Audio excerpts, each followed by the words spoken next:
Thank you very much, Mr Speaker. My question is to the Prime Minister. At the opening of Parliament last year, the Prime Minister declared, quote, "The Uluru Statement from the heart represents an opportunity that must be seized, and voice, truth, treaty is the result."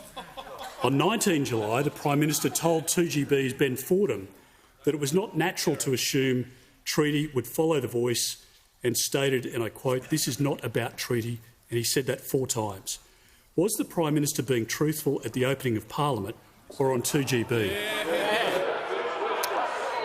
Order.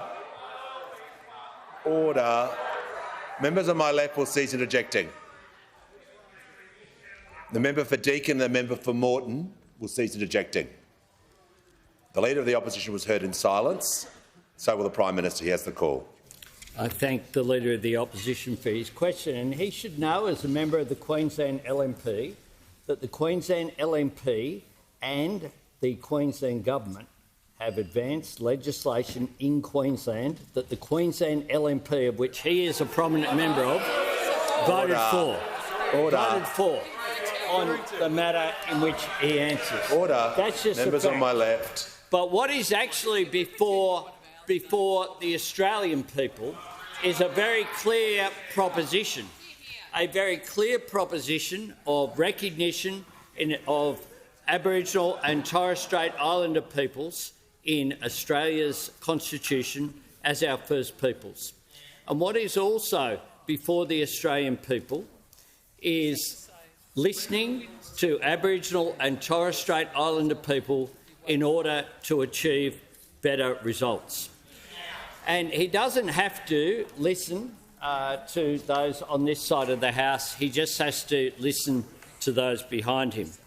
Because the member for Barara had this to say: "It's the status quo that is the biggest danger here. Order. The system is broken. This is a wonderful country and we're at the top of the league tables on almost every measure. But we've got this gap that hasn't closed despite goodwill and money. Consulting people about the policies and laws that affect them in a formal way, I think, will help." A very constructive contribution from the person. The member for New England will cease interjecting.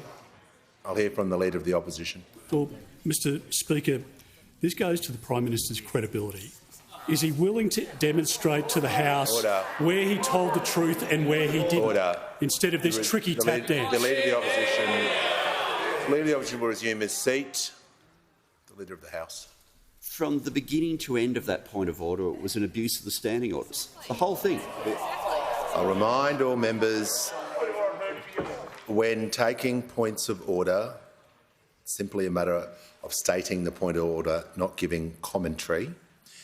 The Prime Minister was asked about his comments at the opening of Parliament and also on media.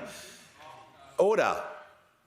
The Prime Minister is being relevant, and I'm asking the House, Member for Barker, to listen to the Prime Minister in silence.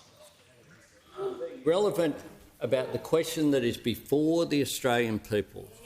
And I say this to those opposite.